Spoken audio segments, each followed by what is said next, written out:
I'm going to call back John Ashmall. Since John became a president a few years ago, things have really moved at the Gouldsboro Historical Society, all in a very good way. We've been a lot of helpful innovations. We've increased our fundraising, and we're just very, very appreciative and pleased that Don has chosen to join us for this important position. Now we'll bring him up to tell you more about the improvement societies throughout the area, especially those in West Gouldsboro. Thank you.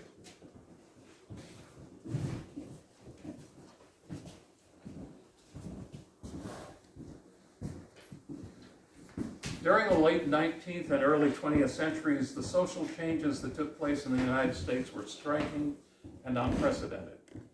An 1848 gathering in Seneca Falls, New York, the first known women's rights convention in the nation, launched the women's suffrage movement.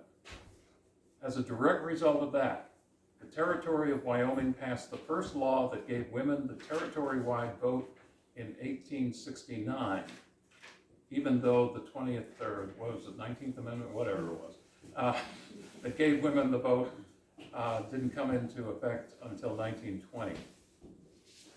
In the same year as the Seneca Falls Convention, 1848, the Oneida Community was founded, also in upstate New York. This was not the first or the only utopian community formed during the 19th century. Nearly without exception, one of the features of the community was how they viewed the place of women, and in particular, how they viewed what might politely be called acts of procreation, sex.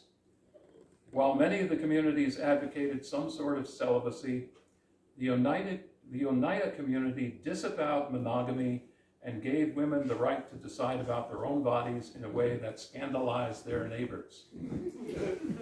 The hippies of the 20th century thought they invented free love. Not a chance.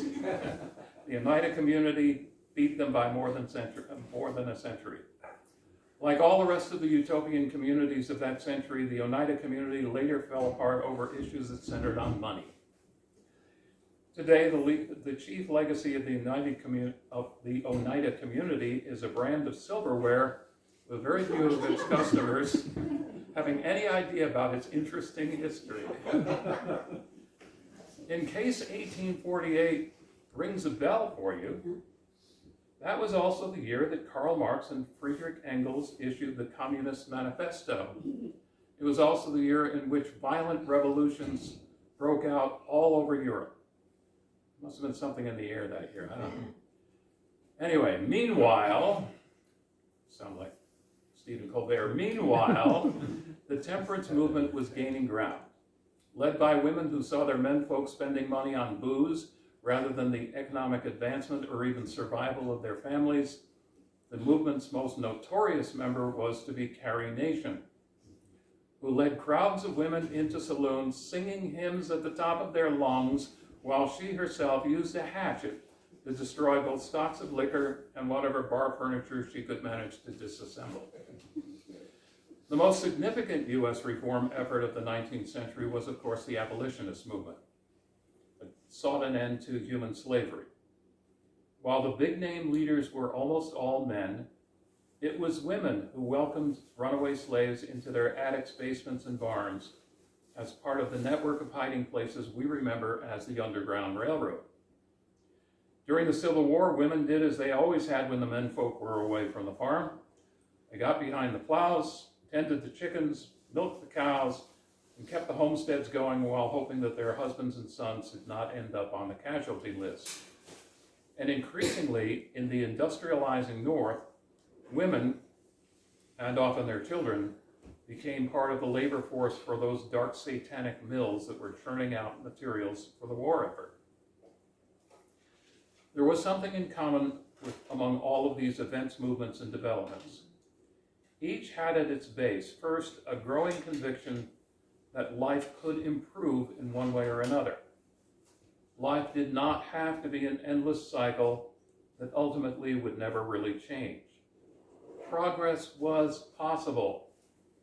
Today we give that conviction as a given. Of course progress is possible. We've seen it happen. But in the long history of humanity, that is a novel idea.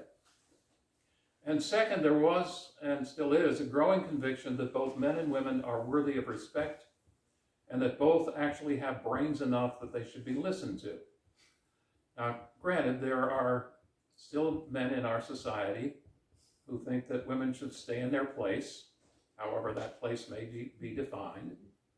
And there are some women in our society who are equally convinced that all men are blithering idiots, as evidenced by, among other things, their inability to remember to put the seat down.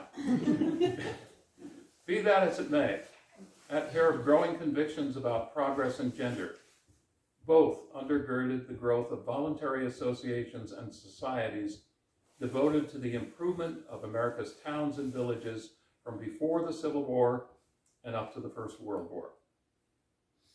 The first known village improvement association in the United States was formed in Stockbridge, Massachusetts in 1853. The association was the result of efforts by one Mary G. Hopkins, a single woman whose forebears were buried in the town cemetery, who was sensitive to the responses of the town to an increasing number of summer visitors, and who had an enormous amount of energy and determination. The association's first project was the planting of trees around the perimeter of that cemetery in order to beautify the area and in part to allow the landscape to absorb spring rains and thereby to reduce the odors and general mess that usually came as a result of those rains. The first association set the pattern for what would turn out to be the typical pattern for village improvement associations formed between then and the time of World War I. First, there would be an immediate project for which funds would need to be raised, and what today we would call sweat equity to be invested. Second, it always occurred to those forming one of these associations that the immediate project would one day be completed. So there would always be some sort of general verbiage in the founding bylaws that there could and would be other named or unnamed projects that would be within the purview of the association. Third, and not incidentally, there would always be some sort of continuing treasury in order to sustain those projects, whatever they might turn out to be. And finally, it always appeared that women took the forefront in organizing the association and making it work. American society then was still strongly patriarchal, and so the official cabinet of officers was usually all, or at least majority, male. But the driving force in the associations was, by and large, female. There were good reasons for that. First, as the events that I've described have revealed to you, the place of women was beginning to change. Second, and as a very practical matter, many of the initial and follow-on projects of the associations had to do with what might broadly be called sanitation. Remember first that horse-drawn carriages and wagons were the order of the day, and that the paving of streets and roads existed for the most part in imaginings that did not see fulfillment until well after the First World War, the projects of Depression-era New Deal agencies, and in some communities decades later than that. That meant that the spring rains turned dirt and gravel streets into nearly bottomless pools of mud and liquid horse manure, leavened with the occasional overflow from pit toilets. All of that produced a stench that was guaranteed to turn just about anybody's stomach. Remember also that at the time, ladies' dresses were ankle length at their shortest. And remember as well that little children then, as well as now, didn't always watch where they were going. And when they fell into that mud, somebody had to clean it up, and it was usually the women. So it's little wonder then that many of the projects of the village improvement associations were centered on improvements in street drainage and the construction of raised wood board sidewalks alongside of the streets. But wait, rural women and subsistence farming families were not going to have time for improving villages because they lived outside of town and they were too busy surviving to have the energy to mess with anything outside of their families. There, the endless cycles of nature still ruled, and a hope for progress was dimmed by the crushing load of poverty and unceasing labor. So the women who saw to the success of the improvement associations were, for the most part, members of merchant or professional families who had both time and at least some money to allow for their involvement. Now, all of this leads us to the basic question, why have a village improvement association anyway? Weren't the majority of projects something that town government should have been organizing and funding? The answer to that is fairly simple. This was before women got the vote in most places. And the menfolk who had the power of the vote were reluctant to fund any public works projects lest their property taxes go up. And besides, the projects would only rarely benefit life for everybody in the municipality, a guarantee that those voters who would not benefit could be relied upon to vote no on any such project. If you doubt that, imagine yourself on the opposite side of the street along which it was proposed that there be a raised board sidewalks so that your neighbors would appreciate, but you would need to wade through the mud in order to get to, and that you would nevertheless have to pay for with your tax dollars. And as for people, for instance, in South Gouldsboro, wanting to pay for a sidewalk that would only benefit Prospect Harbor, not likely. On the other hand, if you were male and deeply involved in your business or profession, it might not occur to you until much later that your wife had spent some of your household money on just such a project through the Village Improvement Association. In Downeast, Maine, the first of the Village Improvement Associations was formed, no surprise, because that's where the money was, in Bar Harbor in 1881. Now that Improvement Association was an outlier because it was run, for the most part, by men. The first action of the association was to advocate for a town ordinance that would devote all of the town's buckboard tax money for improving the town's roads. There's nothing new about transportation taxes and, whatever. The second act of that VIA was to advocate for sanitation improvements within the town, which being translated meant largely better drainage for the town roads so that once they were fixed up, they wouldn't get rutted up again. The early officers of the Bar Harbor Village Improvement Association included predictably some of the same group who put together the first sections of what we now know as Acadia National Park, and who ramrodded the name changes of many of MDI's natural landmarks, including changing Green Mountain into Cadillac Mountain just because it sounded more historical or picturesque. By the way, it does not seem to have occurred to them to inquire what the Wabanaki may have decided to call the place. At any rate, the next time you visit Bar Harbor and pass the town green, tip your hat to the town's Village Improvement Association because the green was a VIA project in the early 1900s. The association calling at that time on landscape architect Beatrix Farrand and others to help develop a rather dismal lot into what the place looks like today. Actually, it was better then than it is now because they had flowers next to the sidewalks. Anyway. Following the founding of Bar Harbor's Village Improvement Association, other places on MDI followed with their own town improvement societies or associations. Northeast Harbor in 1897, Seal Harbor in 1900, and a latecomer, Southwest Harbor, in 1914. All of these VIAs developed walking trails through the woods to parallel the carriage roads that had been developed by the Rockefellers. Now, none of these organizations or their works were invisible to their neighbors across Frenchman Bay. But what started the village improvement organizations on the Scuda Peninsula was that people here wanted to party. Peninsula saw the development of two village improvement groups in Prospect Harbor and in West Gouldsboro. Prospect Harbor's Village Improvement Association was organized in 1894.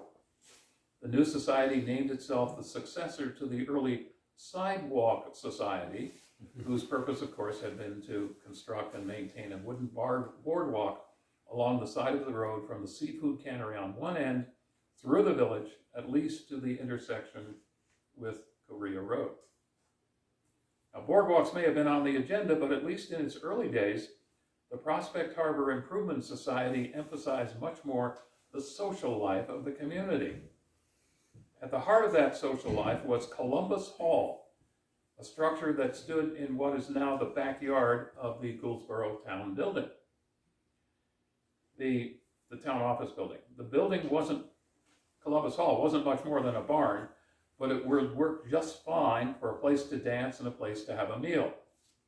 When the new society was formed, the very first committee that was organized after the initial officers was elected was the Entertainment Committee, and the first expenditure of the society was the rental of a piano.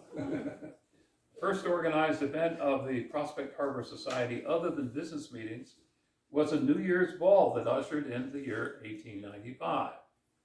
After that, the 1895 calendar events included a masked ball in February, a farewell dance for a family that was about to relocate held in March, a self-described crazy supper, not sure what that was, and Halloween party in October, a clam chowder supper and social in November, and a Thanksgiving ball to round out the end of the year.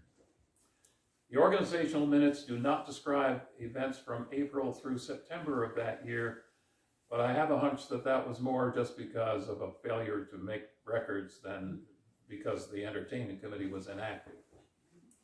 One of the early actions of the society was to hire a part-time janitor for Columbus Hall, presumably so that those being entertained did not have to clean up after themselves. Did I mention that the first Entertainment Committee was entirely female? Then in 1898, the society made a very unusual purchase, a used funeral hearse, horse-drawn, of course, came up for sale in Bar Harbor for the princely sum of $80.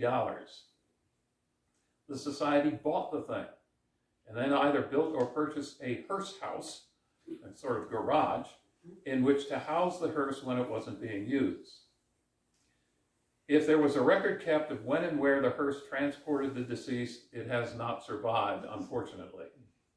But there is a surviving insurance invoice dated 1923 that assesses a value of $150 to the hearse and the hearse house combined, and assesses the society the sum of $2.25 to keep them insured.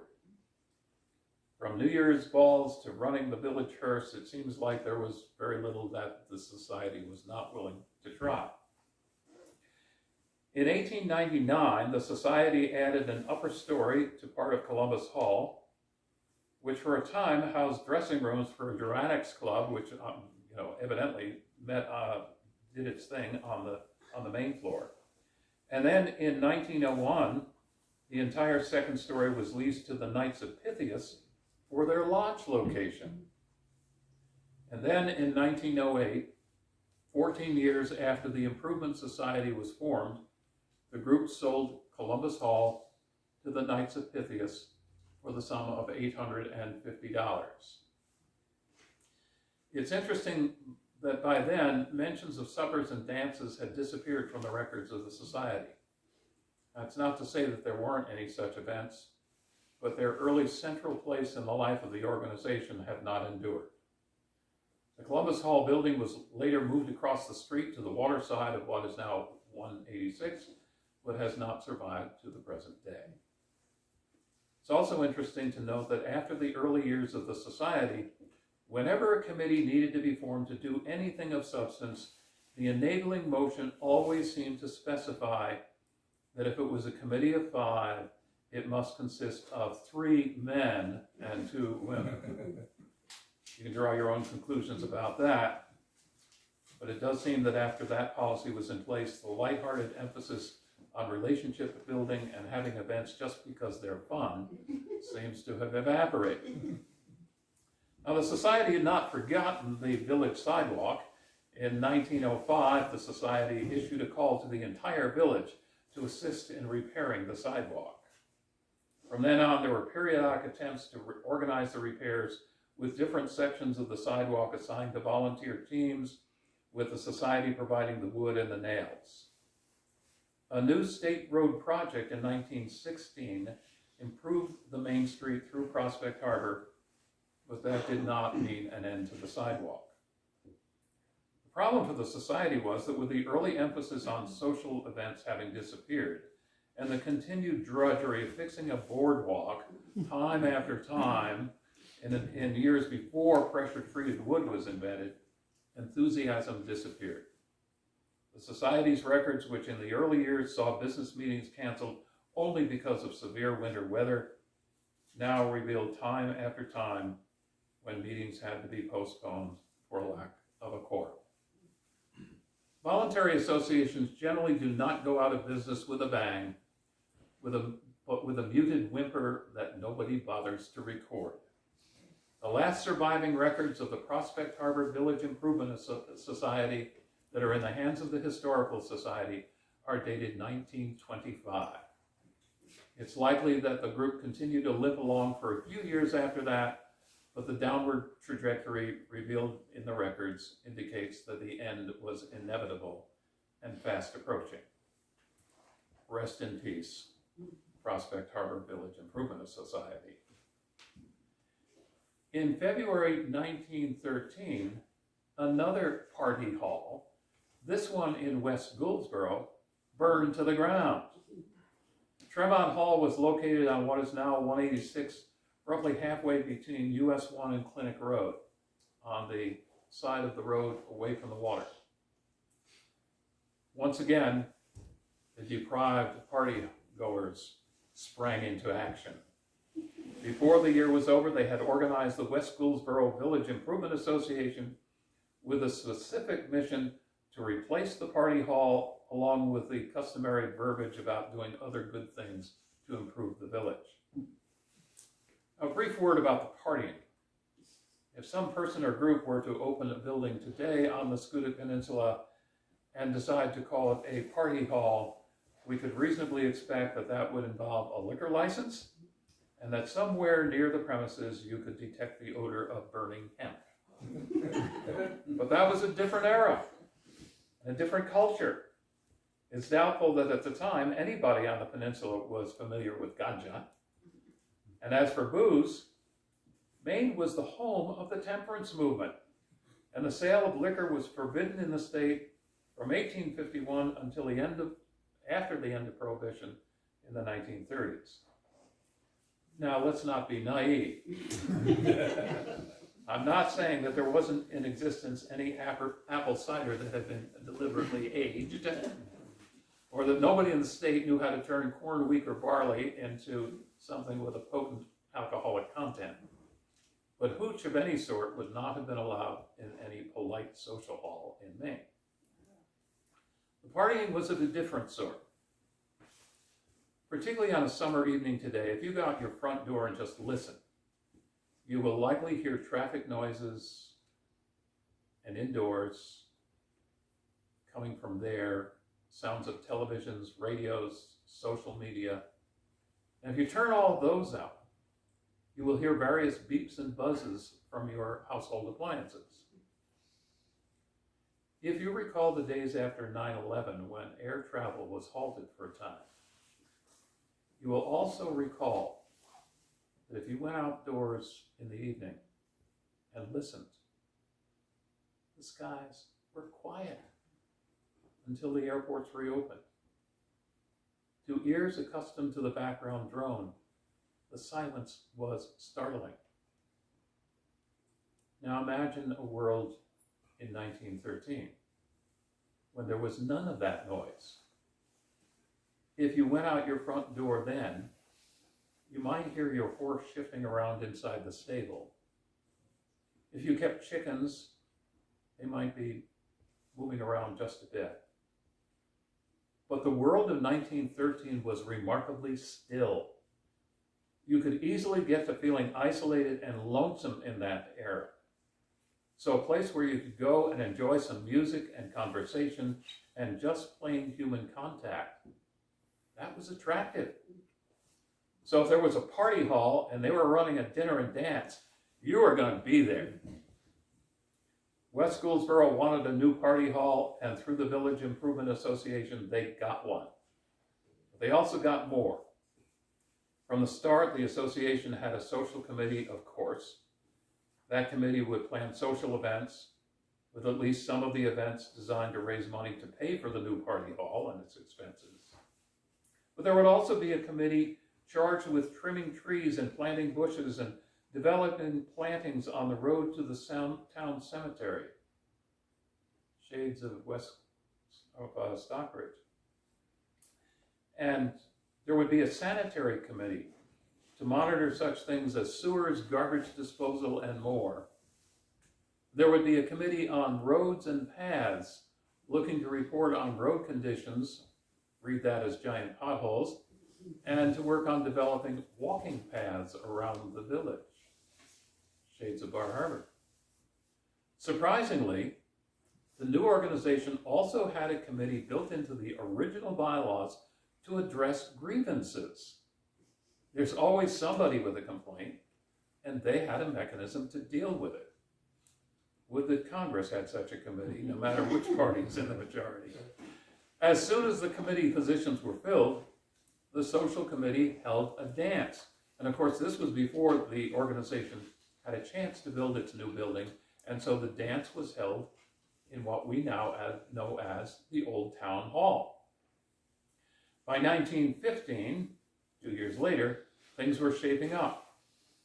The decision was made to charge $2.50 a head for dances, $4 for fancy balls, and a percentage of the gate for visiting shows, originally 25%, later amended to 20%. By the way, in contrast to the Prospect Harbor organization's insistence during its later years on male majority committees, 100% of the first social committee was female. By the time the third anniversary of the organization rolled around, a natural spring had been located on the property of the social hall up the hill, and water fed into the hall's kitchen. Kerosene lamps had been secured for all areas of the building. And, no small matter, 2 pit toilets had been sunk and suitable outhouses built. The association's building continued to serve through both World Wars and the years between. Now remember, this is Downeast. Change comes slowly. Roads would be paved, but much later around here than in the big city of Bangor. Radio stations were broadcasting from Boston and Portland, but particularly in the early years, you would have had to extend a very long antenna in order to pluck the signal out of the air and be heard. But over time, life changed, and with it the social needs of the community. In 1945, the association began to host card parties at the hall, in part as an effort to raise money. In the following decade, it became evident that the need for a dedicated social hall was coming to an end, and the maintenance costs for a party place were becoming a burden. And so in 1956, the social hall was sold for the sum of $400, and an era came to an end. The hall was sold with the understanding that it would not be torn down, but after a while it went away. And if you want to locate the site, as you travel towards Ellsworth, and you get to the intersection of Clinic Road and 186, make that left-hand turn, look to your right about another couple hundred yards, and you will see a blue ranch-style house. And that's roughly where the hall was. But That was in 1956. That's not all that happened. That very same year, the Village Improvement Association accepted the assets and liabilities of the West Gouldsboro Library. And the library became, in essence, a wholly owned subsidiary of the VIA. The question of heating the library building became a headache at annual meetings of the association, with various wood stove alternatives being proposed, and some tried out without much success.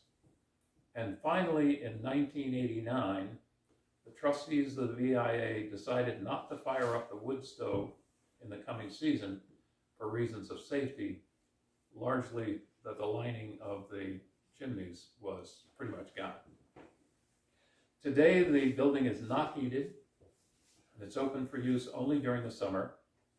If the VIA were to decide to hold season, other than summer programming in the building at some time in the future, I would personally opine that something like a heat pump would probably be a lot more efficient than trying to use the chimneys, although if they were relined and you had a nice little wedding in there, that would really, well, anyway. In 1962, the West Gouldsboro Village Improvement Association accepted responsibility for the West Gouldsboro Town Green. Now, for those who may not be familiar with that bit of land, it is at the intersection of 186 and Clinic Road. It features a flagpole, some concrete pieces cast by Eric Soderholz. And if Soderholz is not a familiar name to you, go to Bar Harbor. Go to Jetty's Restaurant, look across the street and uphill, and there is a very, very elaborate fountain there. That's a Soderholz creation. In 2011, the state, in its wisdom, proposed a road realignment that would have basically paved over the town green. The result was the largest attendance at an annual VIA meeting in decades, and many vitriolic comments about the proposal, and the state backed down. In 1963, history repeated itself. Reviving its 1945 plan, the VIA decided to host card parties once again, this time at the West Gouldsboro Library, with the intention once again of raising money for the organization. If this scheme was successful at all, it did not last. By the late 1950s, the association began to hold occasional fundraising bake sales, which have evolved into a tradition of annual sales that continue to the present day. One of the features of that is that half the people who bring something then buy somebody else's. In 1966, the VIA bought a trash can for placement at the Jones Pond Beach in order to promote cleanliness at the park. At least for a time, the VIA maintained and emptied the trash can and took care of it. Before the end of that decade, the VIA oversaw the construction of a swimming float in the pond and contracted for a load of sand to be added to the beach. Also in the late 1960s, the VIA began to award an annual college scholarship to a student who came from West Gouldsboro, to be awarded on the second semester of the student's enrollment at college, depending, of course, if the student made it through the first semester. The first grants were for $100 per student, and that was in an era when $100 actually made an impact on your college tuition. In the 1970s, the VIA started organizing annual roadside cleanups around the village and near the Jones Pond Beach. And in the mid-1970s, the VIA took the lead in approaching the state in order that a stop sign be installed at the intersection of Clinic Road and 186, because there had been many accidents and near accidents, including not only vehicles but pedestrians. Now, if it seems to you that maintenance at the Jones Pond Beach, roadside cleanups, and stop sign placement ought to be items that the town government should take the lead on rather than a voluntary organization, remember that particularly then, town governments tended to be reactive rather than proactive, and rather than getting involved with the inevitable politics of the issues, the locals just decided, the heck with it, we'll do it ourselves. And so they did.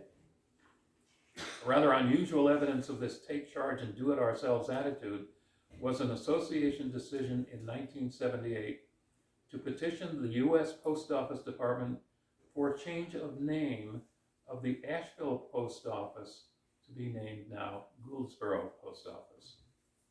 The success of the petition is evident in the fact that if you go up on Route 1 and look for a post office, the label on it is not Asheville anymore, it is Gouldsboro. In recent years, the VIA has seen annual meetings with much smaller attendance.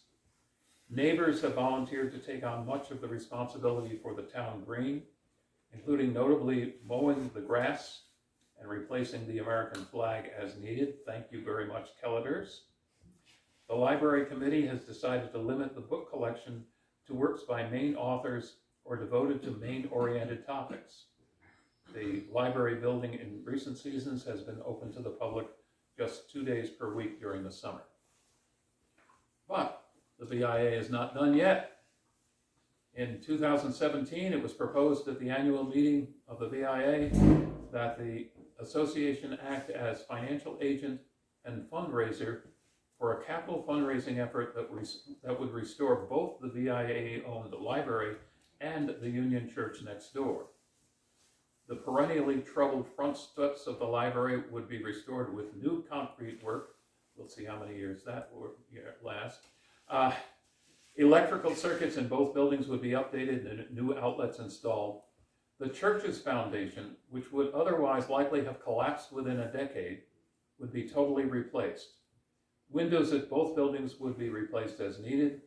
The library exterior would be repainted, and the church exterior would be restored to its original colors as opposed to the monochrome white that had been applied decades before as an economy measure. Sadly, the COVID-19 pandemic slowed down the entire project, and tragically, the chair of the fundraising committee, Nat Bradley, died before the work was done. The campaign was a success, and when the final windows are installed this year, both buildings will be in better shape than they have been in several decades. By the way, my personal hope for the fundraising has yet to be achieved, and that is the formation of a permanent endowment for the upkeep of both buildings, overseen by the Maine Community Foundation or a similar group. Such a fund would mean that there would not be a need for another new fundraising committee, and if one has to be formed, I do not volunteer. A few final observations. It's unlikely that any new village improvement associations will be formed in the future, at least in the form and about purposes of the pre-World War I type. The culture has changed, and some of the more common issues the associations were formed to address are now being taken over by municipal agencies and other organizations. The need for people to get together hasn't changed, but there are many more options available today, which is why voluntary organizations of all types seem to have fallen on hard times in recent years. Village improvement groups that continue to own and maintain local landmarks, like the West Gouldsboro Library, will continue to survive. But I personally predict that those who are willing to embrace new technologies and novel ways of operating, and those that respond to community needs in new and creative ways, will be those that thrive. Thank you very much.